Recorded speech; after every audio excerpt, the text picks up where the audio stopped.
네, 안녕하세요. 김영로 TV의 날짜 이야기입니다. 오늘은 그 12월 10일이 되겠습니다. 자, 12월 10일은 무슨 날인가 하고 살펴봤습니다. 그리고 세계 인권의 날이네요.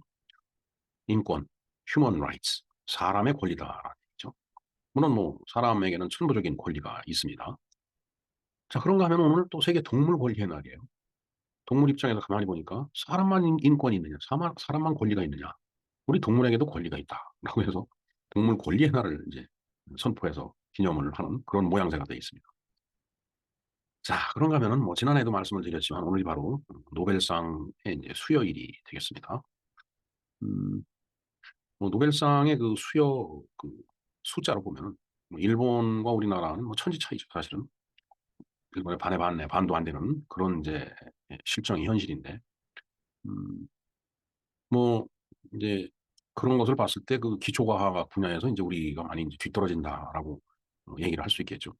하지만 현실적으로 보면은 우리나라의 기술이 일본을 상당 부분 이제 따라잡아갖고 음, 뭐 기술적으로도 크게 그렇게 뒤지지 않는 그런 면도 많이 이제 있습니다. 아, 그래서 그런가요? 일본도 뭐 잃어버린 30년이니 뭐 이제 곧 40년이 될 것 같은데 어, 뭐 굉장히 나라가 정체돼 있는 것 같아요, 일본이. 그래서 이제 그에 관련된 여러 가지 그 이제 영상을 이제 보다가 보면은 일본은 끝났다.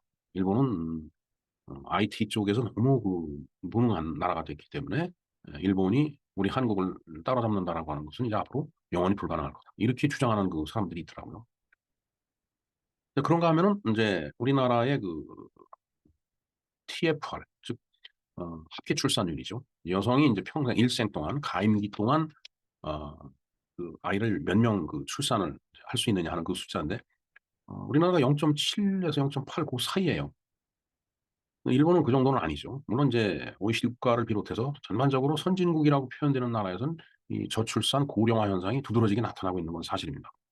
그러나 이제 그런 와중에 있어서도 얼마나 급격하게 인구가 줄어드느냐 하는 것은 상당히 그 큰 문제를 내포하고 있죠. 바로 이제 우리나라가 이제 합계 출산율 TFR이 0.7이라는 데 있어서 결국은 대한민국도 피크를 찍었다. 앞으로 추락할 만 할 일만 남아 있지 한국도 더 이상은 올라가지는 못할 거다라는 그런 또 주장이 있습니다.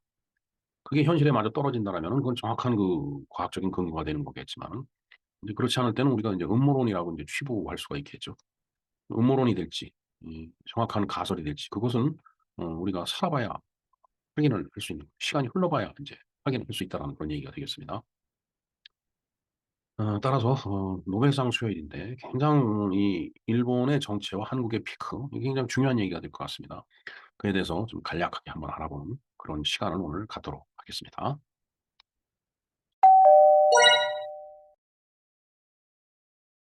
네, 세계 인권의 날, 또 동물 권리의 날, 이 두 날이 겹치네요. 앞에서도 말씀드렸지만, 사람이 사람만의 권리를 주장을 하니까 동물들도 우리도 권리가 있다. 이렇게 주장을 하는 것 같은 그런 인상을 주는 것을 피할 길이 없습니다. 자, 한번 볼까요? 1948년 12월 10일은 프랑스 파리에서 열린 유엔 총회에서 발표한 세계 인권 선언을 기념하기 위해 지정한 날이다. 네, 이렇게 인권의 날이 이제 정해졌네요. 자, 그런데 이날은 세계 동물 권리의 날, International Animal Rights Day로서 1998년 영국이 동물권 단체 언케이지드에 의해 지정되었으며 인간처럼 동물도 고통받지 않고 행복하게 살 권리가 있다는 것을 전 세계에 천명한 날이다. 자, 케이지라고 하는 것은 이렇게 가둬둔다라는 의미를 갖고 있죠. 그러니까 언케이지. 그러니까 무슨 뭐 동물원 새창살이라든가 아니면 새장 같은데 갇혀 있지 않고 마음대로 그 움직일 수 있는 그러니까 동물도 그 권리가 있다라는 이제 그런 얘기가 되겠죠. 그래서 동물권 인권이 아니라 이제 동물권이죠. 동물권 단체에서는 이제 어, 몇 가지 그 이제 주장을 한 거예요. 자, 동물은 음식이 아닙니다. 이제 개고기를 먹으니까 뭐 개고기뿐만 아니라 또 뭐 소고기도 먹고 염소고기도 먹고 뭐 먹을 건 다 먹죠 인간이. 요즘 그 우리나라가 이제 개고기 식용을 놓고서 이제 말이 많은데 어찌 됐든 동물 입장에서 봐서는 사람한테 먹히는 게 싫다라는 얘기죠. 그러니까 동물은 음식이 아니다. 그러나 그 불가분의 관계, 그 어, 동물을 취식을 함으로 인해서 또 살아가는 동물, 이거 인간입니다. 그걸 생각한다라면 음식이 아니다라고 얘기할 때는 정말 근데 저 바꾸고 싶은 그런 느낌도 드는 건 사실입니다. 예. 물론 뭐 이제 스님들 같이 이 육식을 하지 않으면은 뭐 또 다른 생각을 가질 수 있겠지만 뭐 어찌 됐든 동물은 자기네들이 잡아먹히는 그런 음식이 아니다라고 그 주장을 한 거죠. 그다음에 동물은 실험용이 아닙니다. 실험실에서 동물들은 많이 이제 실험용으로 쓰죠. 음 근데 이제 뭐 어떤 그 신약이 개발되거나 어떤 특정한 실험을 할 때 위험성을 확인할 수 없으니까 그 사람한테 바로 적용하는 것보다는 이제 이 동물들을 통해서 인제 실험을 이제 한 후에 인제 인간에게 이제 적용을 하는 이제 그런 과정을 거치게 되죠. 그건 이제 동물 입장에서는 그것도 싫은 거예요. 그다음에 동물은 모피용이 아닙니다. 네. 동물의 가죽을 벗겨서 그 털을 안부두질을 해서 어 뭐 멋있는 모피 코트를 만들어 입는다든가 이런 게 인제 싫다는 얘기죠. 글쎄요. 그 우리 60 년대에 쥐를 잡아 갖고서 그 쥐 털로 그 인제 예 모피 코트를 만들어 입고 하는 그런 일이 있었죠. 다 대부분 수출했습니다. 어떻게 보면은 어 그 동물 중에 그 쥐가 어 대한민국의 그 근대화에 그 잔불을 지폈던 존재 아닌가 이런 생각도 해 봅니다. 자 그다음에 동물은 전시용이 아닙니다. 뭐 조금 전에 인제 동물원 얘기를 했었는데 철창에 가둬 놓고서 인제 사람들이 인제 구경을 하죠. 뭐 음식도 던져 주고 음 우리가 뭐 누가 날 빤히 쳐다보면 "내가 동물원 원숭이냐?"라고 그렇게 얘기를 하듯이 동물 입장에서 그렇게 사람들이 바라다보는 게 되게 싫은 거예요. 그러니까 "전시용이 아니다."라고 인제 주장을 하는 거죠.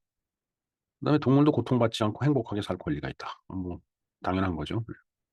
근데 저 주어가 동물인데 동물이 저런 생각을 할지 안 할지는 잘 모르겠습니다. 동물이 안 돼 갖고 모르겠는데 음 그 동물을 바라다 보는 동물을 보호하려고 하는 사람들의 생각이겠죠. 네.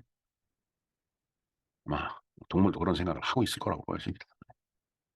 하여튼 이 몇 가지 그 기념일에 대해서 지난해 방송했던 요 영상을 링크를 걸어 놓겠습니다. 자 지난해에도 그 노벨상 수여일에 대해서 그 이야기를 했습니다. 올해도 다시 한번 그 말씀을 좀 드려야 될 것 같아요. 자 동아시아 국가의 노벨상 수여 현황을 볼까요? 우리나라 2000 년에 평화상을 한 번 받았습니다. 참 어떻게 보면 노벨상의 결과를 놓고 엄청 부끄럽죠. 네. 그다음에 일본은 인제 26 개를 받 물리학상 11 개, 화학상 7 개, 의학상 5 개, 문학상 2, 평화상 1. 최종적으로 받은 게 2018 년이 되겠습니다. 그러니까 올해가 2023 년이니까 5년 전에도 인제 노벨상을 받았다는 얘기죠. 그거 보면은 꾸준히 그 노벨상을 수여받고 있다라는 그런 얘기가 되겠습니다. 이제 중국은 인구가 뭐 13 억이라고 하지만은 9 개를 받았네요. 그것도 인제 이게 갈갈이 갈라져 갖고 중화민국에서 셋 화학상을 받았네요. 홍콩이 물리학상을 하나 받았고 티벳이 인제 평화상을 받았네요. 그다음에 중화인민공화국이 인제 4 개를 받았습니다. 평화상, 문학상, 물리학상, 의학상. 2015 년 가장 최근에 받은 게 2015 년이에요. 이렇게 볼 때는 일본하고 중국은 뭐 10년 안팎에 다 수상할 흔적이 있습니다. 뭐 지난해도 말씀을 드렸지만 총 36 개의 그러니까 한일, 중국 이렇게 해서 총 36 개의 노벨상 중에 우리나라는 3%, 일본이 72% 그다음에 중국이 25% 인제 이렇게 돼 있네요. 자 저 수치로 봐서는 정말 우리 학계도 좀 '분발을 해야 되지 않을까.' 이런 생각을 해 봅니다. 그다음에 인제 그 한국, 일본, 중국, 한일 중에 그 이제 국한된 얘기였고 소위 그 동아시아 국가 전체를 보면은 밑에 참고가 그거죠. 동티모르가 2 회, 미얀마가 1 회, 방글라데시 1 회, 베트남이 1회 평화상을 받았다라고 돼 있습니다. 그러면은 평화상이라고 하는 것은 학문은 아니죠. 우리나라는 학문적으로는 노벨상을 받은 그 추억이 없습니다. 전부 이 평화상 글쎄요. 이 평화상을 주는 시점에 전쟁이 종식이 됐었는데 그 이듬해 또 서로 죽이고 죽는 또 전쟁이 일어나는 경우에도 그 평화상을 받게 받고 지나갈 수가 있죠. 어떻게 보면 이 평화상이라고 하는 것은 어 학문적이질 않기 때문에 그때그때 그 상황에 따라서 주어질 수는 있는데 시간이 가면 그 상황이 변해 갖고 의미가 그렇게 학문적인 그 노벨상보다는 이렇게 빛난다라고 볼 수가 없을 것 같습니다. 물론 뭐 평화라는 입장에서 봐서는 굉장히 중요한 이벤트인 건 뭐 확실히 맞긴 합니다. 학문적인 입장에서 봤을 땐 그렇다는 얘기죠. 자, 그래서 일본이 72%, 우리가 3%인데 우리에게 필요한 자세는 반일이 아니고, 반일을 한다라고 해서 반일이 되지는 것도 아니에요. 그 일본을 극복을 해야 된다는 얘기죠. 제가 며칠 전에 그 말씀을 드렸지만은 도시바가 이제 일본의 도시바 코퍼레이션이죠. 도시바 코퍼레이션이 상장 폐기한다라는 말이 있었다고 그랬는데 음 그들을 훨씬 능가하는 그런 뭐 삼성이 있고 또 우리나라의 그 이 대기업들이 뭐 해외에 나가서 그렇게 뒤로 밀리질 않아요. 상당히 그 인제 뭔가 저력이 있는 그런 그 인제 기업이다라고 볼 수 있겠죠. 그런 의미에서 그들을 이기려면은 그렇게 그들을 극복을 해야지 그들을 반대한다라고 해 갖고서 우리한테 어떤 반대 극보가 돌아오는 건 아닙니다. 분명한 건. 우리가 그 길을 해야만이 일본을 극복해야만이 그들보다 더 월등하고 우월한 기술을 쟁취할 수 있고 또 그러한 삶을 살 수 있고 그러한 경제력, 군사력을 가질 수 있다라는 얘기죠. 그래서 우리한테 필요한 자세는 분명한 것은 죽창을 드는 관일이 아니고 정말 나가서 음 머리를 맞대고 그 전쟁에서 전투에서 이기는 그런 그 길을 의 길을 우리가 가야 된다라는 말씀을 드립니다. 최근에 그 인제 제가 유튜브를 이렇게 보다가 보면은 이제 이런 말이 많이 나옵니다. "일본이 뒤떨어진 IT 현안." 이렇게 얘기해요. 요 USB, USA라는 표현이 있는데 우리가 그 이제 어떤 그 저장 매체로 USB를 쓰죠. 전에는 뭐 floppy 디스켓도 쓰고 뭐 디스크도 쓰고 그랬었는데 지금은 인제 USB를 이제 거의 USB를 씁니다 지금. 음 근데 이분이 인제 아마 어 이 영상일 겁니다. 일본에서 인제 "IT가 인제 뒤떨어졌다."라고 하니까 그럼 IT를 발전시킬 수 있는 그 인제 내각 강요를 인제 이렇게 선임을 했는데 그 내각 그러니까 장관이죠. 장관에게 국회에서 인제 물어봤답니다, 국회의원들이. "USB가 뭔지 아느냐?" 그러니까 "IT를 발전시켜야 된다."라는 사명을 띤 그 관계부처 장관이 "아 USB를 잘 모르겠다." 이렇게 대답을 했답니다. 그러면서 "USB는 모르겠고 USA는 알고 있다." 이렇게 대답을 했다고 그러네요. 자, USB는 그 어떤 그 정보의 저장 매체지만은 USA는 미국이죠, 미국. 그러니까 USA, USB 이렇게 비슷하니까 뭐 그걸 어 견조 갖고 그런 대답을 했는지 아니면은 그 물어보는 사람을 뭔가 비꼬듯이 그렇게 답변한 건지 그건 뭐 제가 잘 모르지만은 그 정도로 일본의 IT 수준이 인제 뒤떨어져 있다라고 이렇게 인제 바로 인제 이분은 그렇게 주장을 하고 있는 겁니다. 자, "일본은 이제 한국을 이길 수 없다." 이런 식으로. 근데 이 사실 지금 현재 그렇게 비춰질는지 모르지만 이 말은 굉장히 교만한 언어라고 저는 생각을 합니다. 음 소위 그 크로스 섹셔널리 그러니까 횡단적으로 볼 때 지금 이 시점에서 봤을 때는 그렇게 보일 수는 있을 거예요. 그러나 타임 시퀀셜리 봤을 때 시계열적으로 봤을 때 한 30년 전만 하더라도 우리가 일본을 따라잡을 수 있을까? 뭐 그렇다고 지금 완전히 일본을 따라잡았다는 얘기가 아니고 그런 생각을 많이 했는데 지금은 그래도 상당 부분 따라잡거나 아니면 동등하거나 그런 상황이 지금 돼 있죠. 예. 그렇기 때문에 알 수 없는 일이다라는 얘기예요. 다시 말씀드린다라면은 누가 누구를 이겼다. 누가 누구를 따라갈 수 있다. 누가 누구가 뭐 뒤집었다. 물론 그 한순간은 그렇게 보일 수도 있을 거예요. 그러나 음 세상은 돌고 도는 거고 모든 그 사물에는 흥망성쇠가 있죠. 그 쪼끔 '좋은 듯하다.'라고 해서 교만한 얘기를 하면 안 된다라고 저는 생각을 합니다. 그래서 교만한 마음을 가지지 말고 계속 지속적으로 스스로를 이제 강하게 만들고 키워나가야 된다. 그런 생각을 가져야 될 거라고 봅니다. 물론 뭐 저 말씀을 한 저분도 뭐 그런 생각을 하고서 이야기를 했겠죠. 아 하지만은 이제 그렇게 이야기하는 IT 강국, 저는 이 인터넷 그다음에 디지털 세상이 상당히 모럴이 해저드한 상, 그러니까 아주 도덕적으로 타락한 세상이라고 봅니다. 페이크, 거짓말, 펄스, 이것도 거짓말이죠. 가짜, 거짓말. 이런 것들이 판을 치는 만연된 그런 세상이 바로 우리가 자랑스럽게 얘기하는 IT 강국의 내면의 모순이다라고 볼 수 있는 거예요. 더군다나 이제 부정선거 얘기가 있듯이 그렇게 쉽게 쉽게 결과를 갖다 뒤바꿀 수 있는 그런 조작을 한다. 그다음에 이제 해커에 의해서 남을 뚫고 들어가서 질서를 교란시킨다든가, 아니면은 우리가 구축해 놓은 이 IT 세계를 또 외부에서 해커가 뚫고 들어와서 다 이제 엉망진창을 만들어 놓는 그런 일들이 지금 비일비재하죠. 지금 우리나라 현실이 그렇습니다. 결코 지금 한순간 디지털이란 측면에서 봤을 때에 화려하고 멋있어 보이는지 몰라도 그게 영원한 것은 아니다라는 얘기죠. 영원히 갈 수도 없고, 그건 그거 자체대로 또 부패하고 붕괴될 수가 있다라는 얘기예요. 그래서 절대로 교만한 생각을 해서는 안 되겠다라는 그런 생각을 해봅니다. 참 굉장히 뭐라 그럴까, 비관적인 얘기를 제가 말씀드린다라면은, 저는 우리나라가 곧 주저앉을 가능성이 참 크다고 봅니다. 물론 이건 가설입니다. 이 가설이 이제 정설로 될 때는 아주 앞을 내다본 얘기가 되겠지만, 이게 거짓으로 판명되면 이건 일종의 음모론으로 그치겠죠.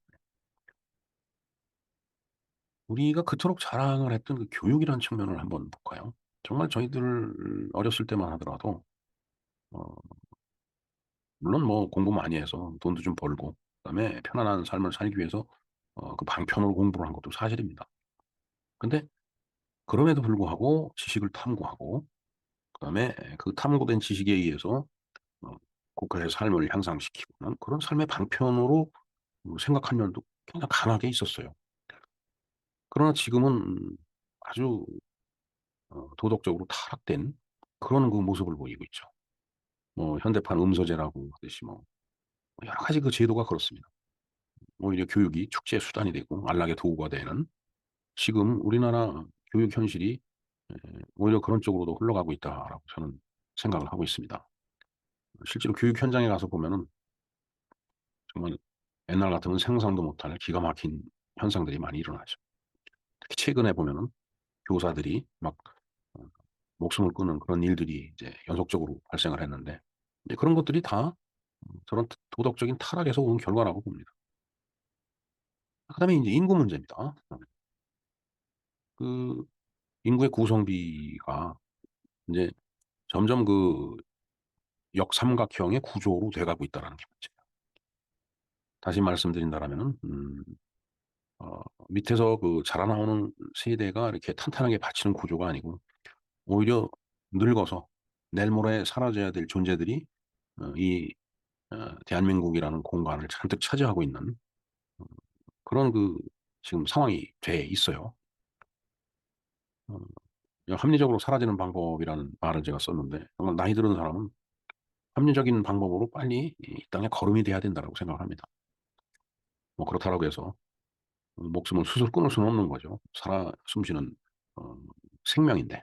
그렇기 때문에 합리적으로 사라지는 방법이라고 제가 표현을 했는데, 저게 어떤 방법인지는 저도 잘 모르겠습니다, 사실은.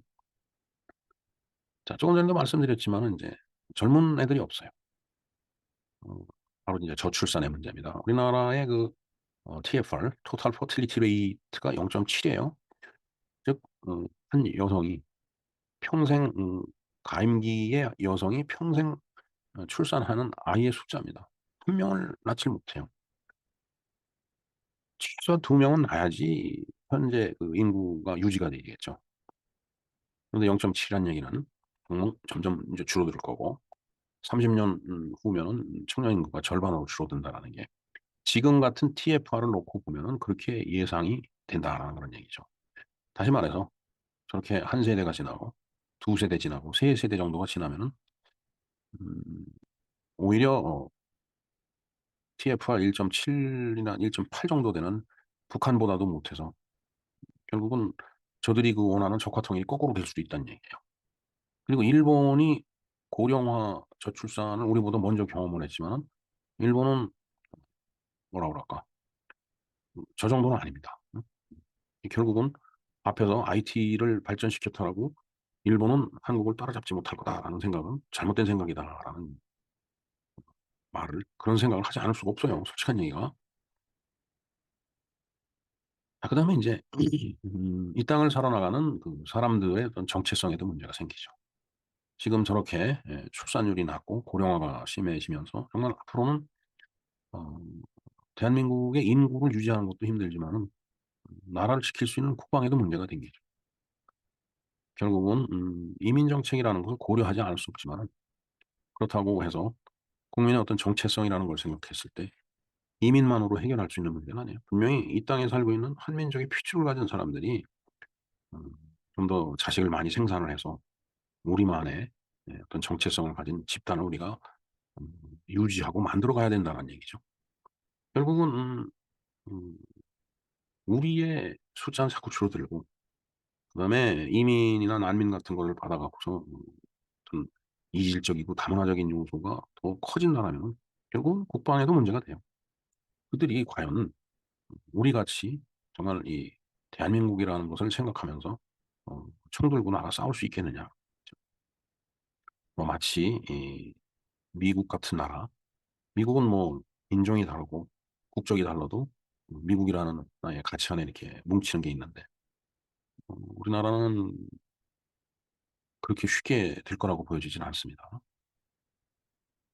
지정학적으로 봐도 미국하고는 다르고 스케일로 봐서도 다르고 기질적으로 봐서도 달라요.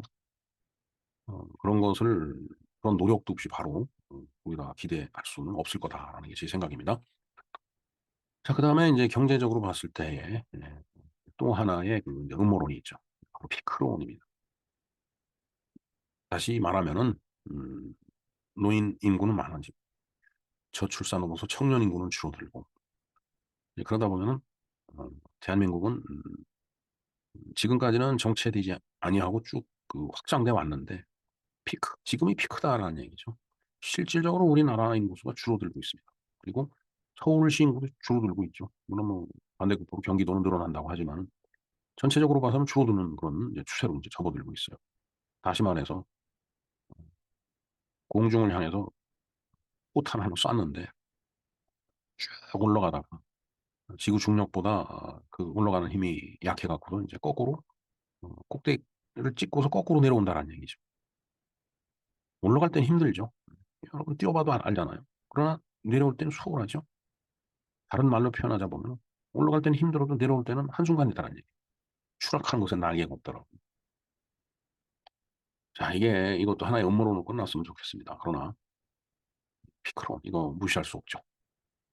그러면서 우리가 또 이념의 노예가 돼갖고 모든 것을 어, 생산적으로 끌고 나가는 게 아니고 흥청망청 네 거냐 내 거냐 이런 식으로 다 흥청망청 써버리는 그런 분위기가 크게 팽배해 있다는 거 이것도 큰 문제입니다. 지금 5만 원짜리 돈이 많이 있는데 신사임당이죠.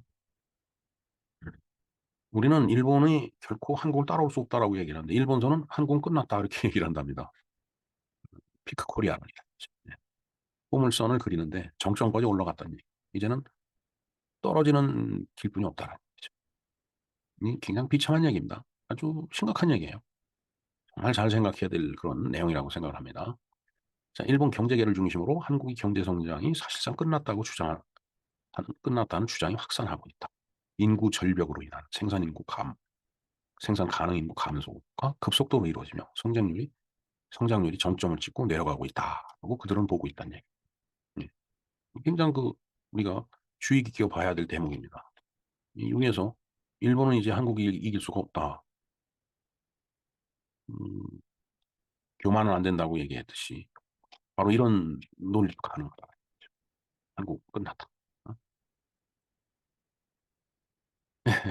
물론 우리가 놀거나 쳐다만 보고 있지는 않을 것임을 잘 압니다. 뭐 일본도 마찬가지입니다. 일본도 그냥 바라만 보고 있겠어요. 자기네들도 자구책을 찾아서 엄청 노력을 하겠죠.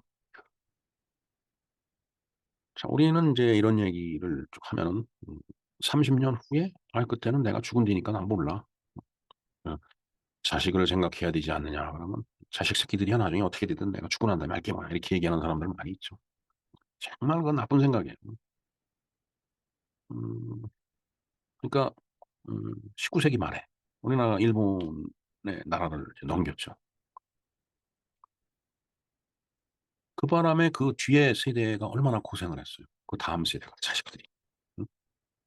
나라를 팔아먹고 음, 그 다음에 오는 세대들은 그 풀려나간 나라에서 노예같이 살다가 겨우 그 2차 대전이 끝나면서 미국이 음, 쏜 원자폭탄에 힘입어 갖고서 우리가 해방은 됐는데 그러면서 또 전쟁을 겪고 가난을 무릅쓰고 정말 먹을 거 못 먹고 입을 거 못 입고 해갖고 나라를 이렇게 부흥시켜 줬으니까 바로 우리가 지금 풍요롭게 살고 있는 거잖아요. 그럼 우리 앞 세대 역시 아니 난 몰라. 응? 30년 뒤면 내가 죽고 없어질 텐데 자식 새끼들이야. 어떻게 되든 내가 알게 뭐야. 이렇게 얘기했다라면 여전히 우리도 그 빈곤 속에서 허덕이면서 어, 남의 압제 속에서 살았을 거다라는 그런 얘기죠. 그렇기 때문에 정말 기성세대로서 어른으로서 이런 얘기하면 안 돼요. 30년 후면 내가 죽은 뒤일 테니까 나는 이거 정말 할 얘기 아닙니다. 우리 정말 말의 힘이라고 말에도 힘이 있죠. 말에서 나쁘게 얘기하면 결과가 나빠집니다. 분명히. 자, 우리 앞세대는 그 앞세대가 나를 뺏겨서 고생했죠. 그 앞세대가 그렇게 했죠. 아예 난 몰라. 뭐 어떻게 되든. 그러니까 그 뒷세대. 그 뒷세대가 바로 우리의 앞세대예요. 지금 이 삶을 살고 있는 우리 앞세대. 아버지 어머니 세대. 잘 생각해 보세요. 아버지 어머니들이 얼마나 고생을 했는지. 응? 일제시대 때 태어나갖고 전쟁 겪고 정말 그 입을 거 못 입고 먹을 거 못 먹고서 아껴서 자식 공부시켜갖고 우리를 이렇게 만들어놨는데 우리가 그 나라를 지켜서 후손에 물려줘야죠. 어떻게 지금 그런 무책임하게 내가 죽은 뒤니까 나는 몰라 이런 말을 하느냐 이거죠. 정말 몰상식하고 무식한 사람들 얘기입니다.